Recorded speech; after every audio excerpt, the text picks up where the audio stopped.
You think you know the people around you. You believe you can spot a toxic personality, that you can feel when a vibe is off or when a boundary's been crossed. But what if I told you the true danger rarely comes in a red flag? What if it wears a soft smile, uses kind words, and sometimes even shares your last name? Welcome to the world of Carl Jung, where the most dangerous forces are not those we see, but the ones we refuse to. This is not about good versus evil.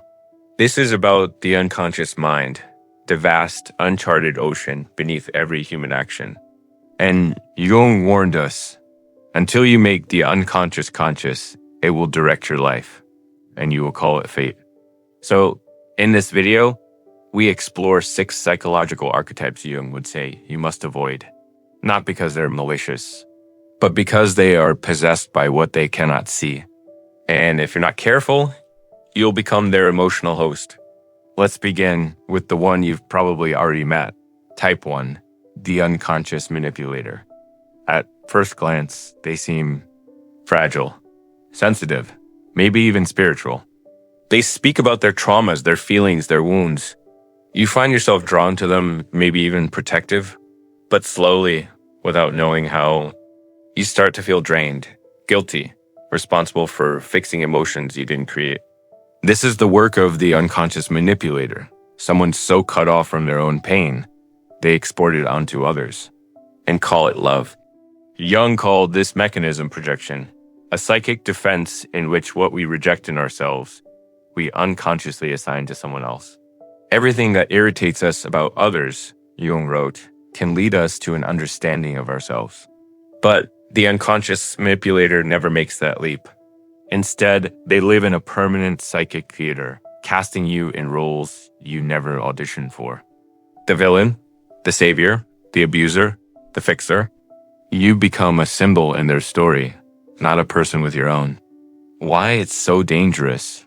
The reason this type is so destructive. They don't mean to harm you.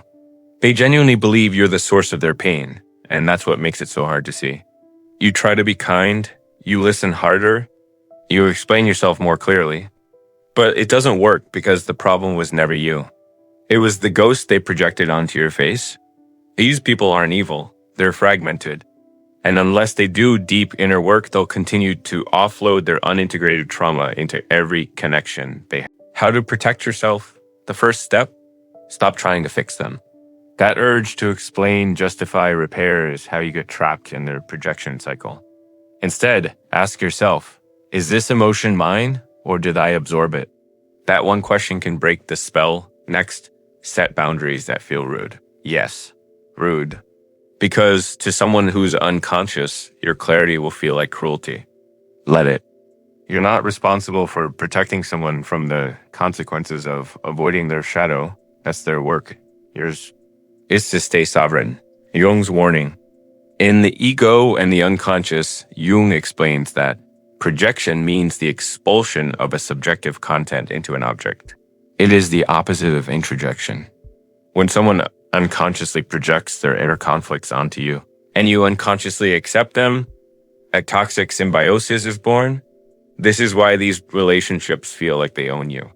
And the moment you try to leave, they might panic, collapse, or turn hostile. Because you're not just a friend, a partner, or a coworker. You're the container for their unresolved self.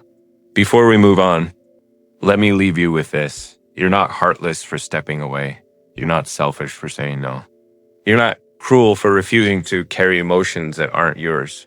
This isn't about being cold. It's about being clear. Clarity is not cruelty. It's self-respect. And unless the unconscious manipulator seeks their own inner healing, they will always find someone new to play the role you refused. Now that you understand this pattern, you're ready for the next one, a type even more subtle, even more seductive, and far more dangerous. Because this one doesn't just project a wound onto you, they make you believe their mask is who they truly are. In segment 2, we'll explore the bearer of the persona, the person who's lost themselves in their own performance, and is unknowingly leading you into an identity crisis of your own. Segment 2, the bearer of the persona, when the mask becomes the man. Imagine this. You meet someone who's always composed, always polite, always polished. They never complain, never lose control, never let you see a crack in their emotional armor. They're successful, respected, admired, but over time, something feels off. It's not what they do. It's what they don't do. They never let themselves be vulnerable. They avoid deep conversations. They seem allergic to raw, messy emotion.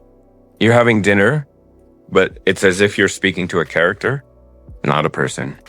This is the bearer of the persona, a figure Carl Jung saw as one of the most psychologically dangerous, not because of their malice, but because of their absence of self. Let's go deeper. What is the persona? In Jungian psychology, the persona is a necessary psychological structure. It's the mask we wear to navigate society. Your professional tone at work, persona. Your ability to adapt at a dinner party, persona. Even how you act around your family, persona. And there's nothing wrong with that. Jung wrote, the persona is a complicated system of relations between individual consciousness and society, a kind of mask, designed on the one hand to make a definite impression upon others, and on the other to conceal the true nature of the individual. The mask helps us function, but the danger comes when the mask becomes the man, the disappearing self. The bearer of the persona isn't pretending. They become their role, the polished entrepreneur, the stoic father, the agreeable partner, the perfect friend. They've over-identified with their social identity, to the point that they no longer know where the mask ends and the self begins. This isn't conscious deceit. It's psychological alienation. They're not lying to you. They're lying to themselves. And if you're close to someone like this, you'll feel it. Every interaction feels rehearsed.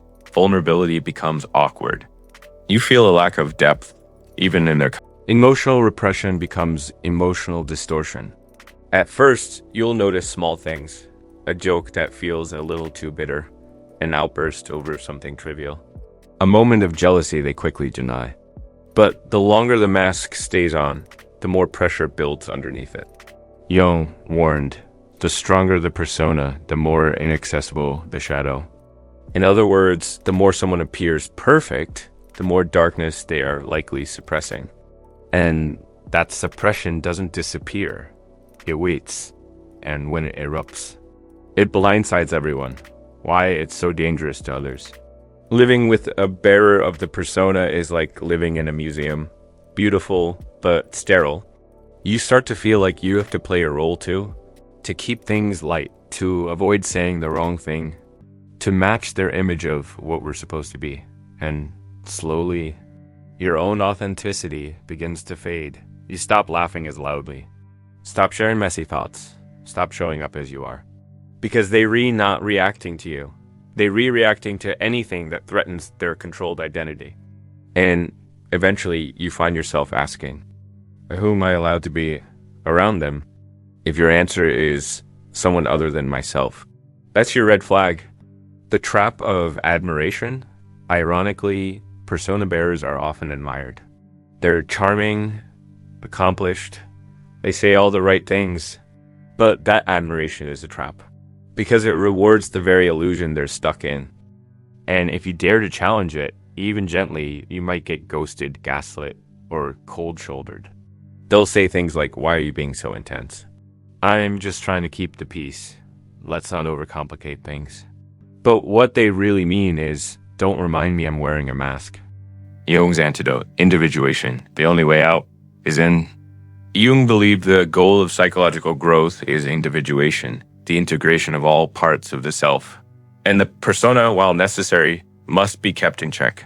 Jung writes, individuation means becoming a single, homogeneous being, and insofar as individuality embraces our innermost, last, and incomparable uniqueness, it also implies becoming one's own self. The persona should be a tool, not an identity.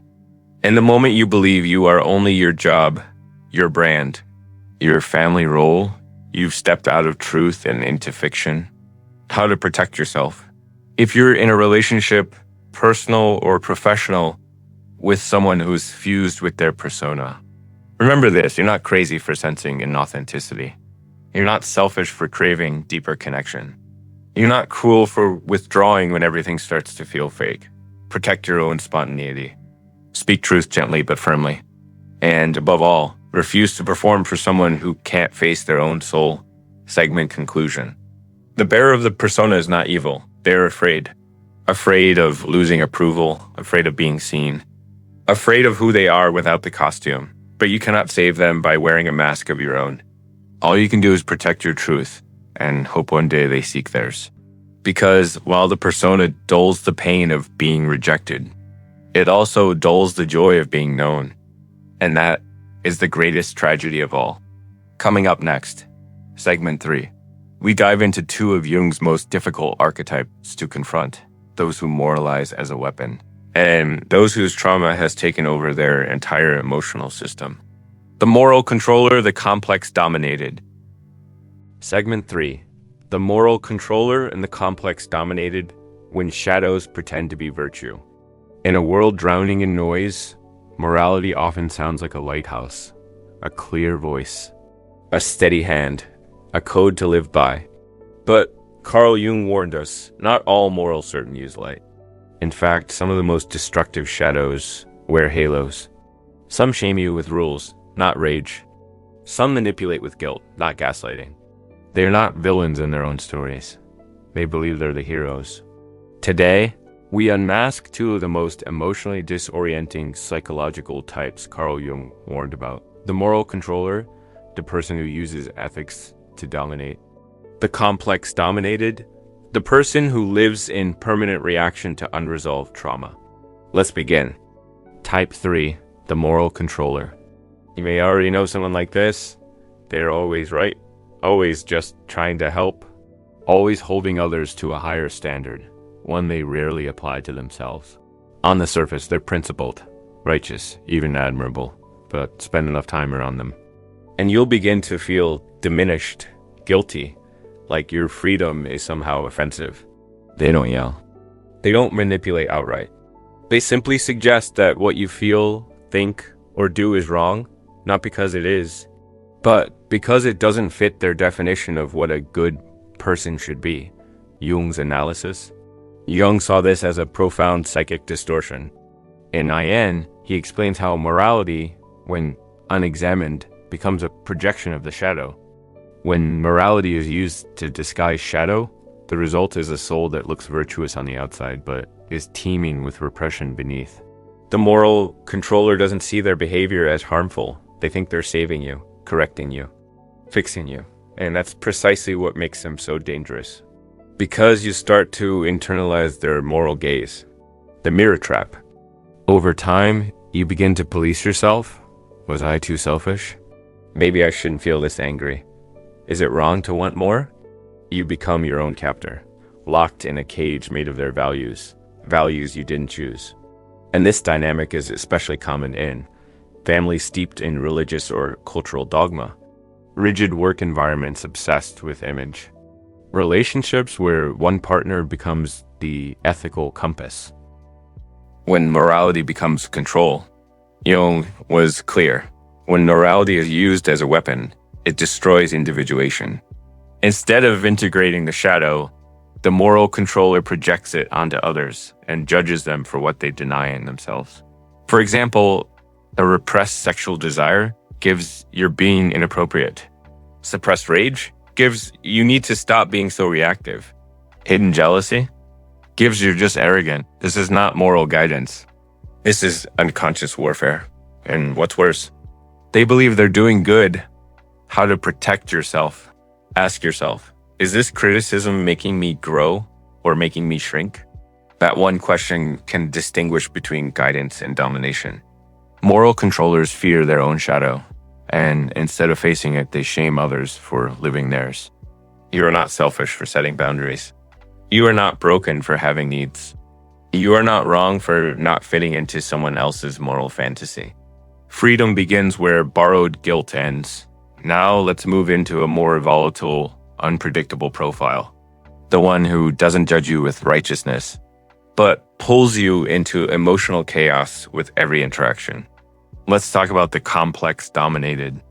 Type 4, the complex dominated. Have you ever walked into a room and immediately felt attention, like the air itself was saturated with unspoken feelings. You sit down, say hello, and suddenly a joke is met with silence. A compliment becomes an accusation. A neutral question triggers an emotional meltdown. You're not in a conversation. You're in a minefield. This is what it feels like to be around someone dominated by unconscious complexes. What are complexes? In Jungian psychology, complexes are emotional clusters formed by past traumas, repressed memories, or unresolved wounds.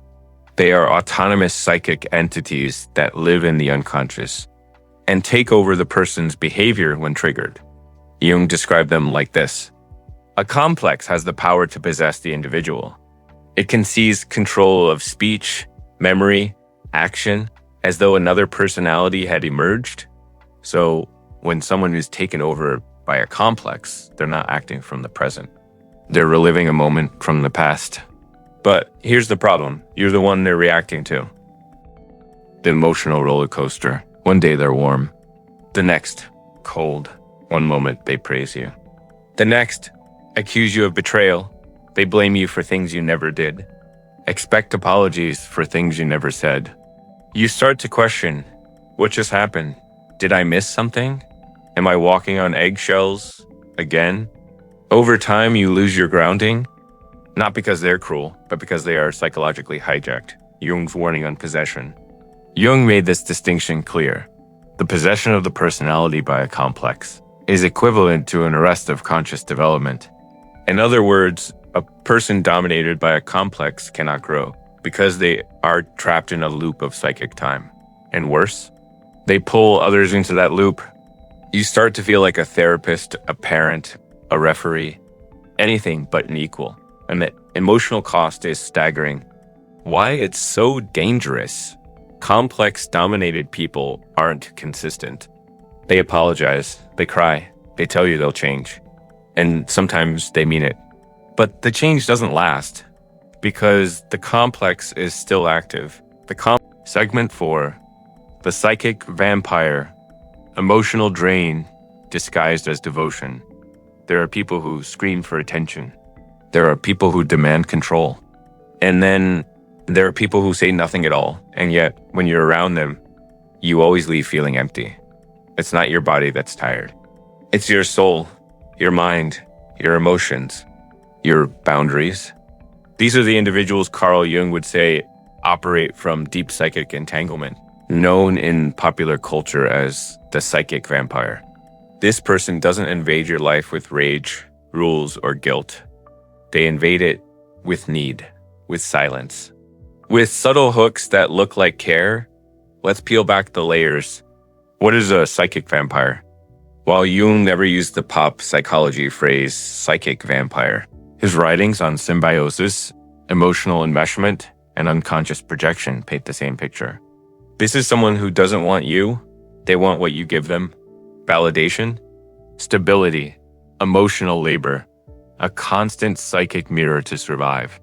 They don't attack, they cling. And slowly, you forget what it feels like to just be yourself. The illusion of intimacy, at first you feel special. They open up quickly. They tell you you're the only one who understands. They share their wounds, their dreams, their deepest fears. It feels intense, raw, meaningful. But over time you realize they don't ask about you. Their crises never end. Their energy feels heavy. You're not in a friendship. You're in a psychic transaction, and the bill keeps getting higher. Jung's warning, symbiosis destroys individuation. Jung's concept of individuation, the process of becoming your true whole self, can only happen when a person sees themselves as the tactics of drain. Unlike the manipulator or the moralist, the psychic vampire uses subtlety. Their tactics include passive crisis loops. Every week is a new emergency. You're expected to drop everything, every time. If you don't, you're cold, distant, changed. Guilt echoes. They don't say, you owe me. They say, after all I've been through. Or, I guess I just care more than you do. Boundary meltdowns? Set a healthy limit. They react with hurt, silence, or withdrawal. training you to never say no. Energy displacement. You enter a conversation feeling fine. You leave questioning everything. These are not intentional attacks. They are unconscious feeding behaviors born from emotional starvation, this cycle of drain. Here's how it goes. They need you. You help, they lean in more. You feel tired. You pull back. They panic or punish. You feel guilty. You return. Repeat. Over time, you become emotionally bankrupt. You're tired all the time. You dread their messages. You can't remember when the relationship felt joyful. But leaving feels cruel because they're not hurting you with malice. They're hurting you because they refuse to face their own emptiness. Why you can't save them? Here's the deepest truth Jung would tell you. No one can integrate another's unconscious for them. Meaning, you cannot fix what they refuse to see. You cannot love someone into self-awareness. You cannot become their source of healing. And if you try, you will lose yourself. Psychic vampires don't steal your identity all at once. They drain you drop by drop, through constant need, through emotional chaos, through the never-ending demand to be there, until you're no longer sure who you are without their crisis defining you. How to protect yourself. Step 1, recognize the drain. Ask, do I feel heavier after we talk? Am I scared to say no to them? Do I feel guilty for having a life outside of them? If yes, it's time to set boundaries that aren't suggestions. They're necessities. Step 2, redefine your role. You are not their parent. Counselor, crisis hotline. You're not here to be emptied so they can feel full. Step 3, know they won't understand. Psychic vampires don't believe they're draining you. They believe you're abandoning them. But staying isn't compassion if it kills your light. Jung's final insight. Jung believed psychic vampirism, though not in those words, was a sign of a soul unformed. Someone who never developed a stable ego. Someone who externalized their center of gravity. And unless they choose individuation, unless they face their own shadow, reclaim their inner world, and learn to stand alone, they will always attach. They are not evil. They are unintegrated. But that doesn't mean you're obligated to stay. You can love someone and leave the role they've put you in. That is spiritual maturity. Segment conclusion. So now we met 6 types Carl Jung would call psychologically dangerous, not because they intend to harm, but because they operate unconsciously. The unconscious manipulator, the bearer of the persona, the moral controller, the complex dominated, the psychic vampire, and yet. Jung would offer one more twist in this mirror. He'd say, everything that irritates us about others can lead us to an understanding of ourselves. So before we conclude this video, we must ask one final difficult question. What if these 6 types live not just around us, but inside us? Are you ready for the final segment? We'll explore how to recognize your own shadows and what Jung saw as the only true path to psychic freedom. Segment 5. The shadow within. Are you the person you should avoid? You've seen the 6 types. You've felt them. The manipulator, the persona bearer, the moral controller, the complex dominated, the psychic vampire. And now, the mirror turns. Because Carl Jung didn't teach us to diagnose others. He taught us to reclaim ourselves. What if the reason certain people trigger you is because they reflect parts of yourself you refuse to see? What if everything you've judged is actually a repressed voice within you, asking to be heard? Let's take a step where few dare to go, inward. What is the shadow? In Jung's words, the shadow is everything about ourselves we do not want to know. It's not just anger, not just shame, not just jealousy. It's also the creativity you suppress to be practical, the confidence you bury to be likable, the sexuality you disown to be accepted, the ambition you soften to avoid judgment. Every part of you that didn't fit your ideal self was cast into shadow. But here's the paradox. The more we try to be good, the more our shadow gains power. The persona versus the shadow. Untaught that we all wear a persona, the mask we show the world. The problem? The more invested we are in that mask, the more violently the shadow rebels. You try to be nice, humble, put together. And yet sometimes rage explodes from nowhere, or bitterness leaks out in sarcasm. Or a cruel thought crosses your mind and you wonder, where did that come from? Jung answers, what you resist persists, shadow projection. When we can't face our shadow, we project it. We call someone selfish when we've never allowed ourselves to want. We shame someone's neediness when we've repressed our own longing. We mock someone's confidence because we're afraid of our own potential. This isn't conscious, it's automatic. The more repressed a trait is in you, the more violently you react when you see it in others. Which brings us to the uncomfortable truth. You have been the very person you swore to avoid. How to recognize your inner dangerous type. Let's revisit the 6 types, but this time through the lens of you. 1. Have you ever manipulated someone without realizing it? Used silence to punish? Played the victim to gain empathy? Projected your pain onto someone trying to help? That's the unconscious manipulator in action. 2. Have you ever worn a mask too tightly? Said the right thing but felt fake? Hid your sadness behind a smile? Pretended to be okay? To stay likable? That's the bearer of the persona. 3. Have you ever judged others harshly for things you secretly struggle with? Called someone lazy when you were burnt out? Labeled someone toxic when you were emotionally reactive?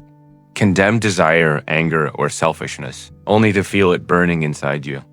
That's the moral controller. 4. Have you ever acted out from a place of pain? Overreacted to rejection? Sabotaged a connection because it felt too close? Accused someone of betrayal when you were reliving old wounds? That's the complex dominated. 5. Have you ever leaned too hard on someone, not out of love, but need? Expected emotional support without offering balance? Felt hurt when they needed space? Made their presence your lifeline? That's the psychic vampire. None of this makes you bad. It makes you human. But only if you recognize it and choose to integrate it. What does integration look like? Integration is not about fixing yourself. It's about meeting the parts of you you've exiled and bringing them home. Jung wrote, one does not become enlightened by imagining figures of light, but by making the darkness conscious. You don't heal by pretending you're pure. You heal by saying, yes, I have rage, but I no longer weaponize it. Yes, I crave attention, but I choose connection over performance.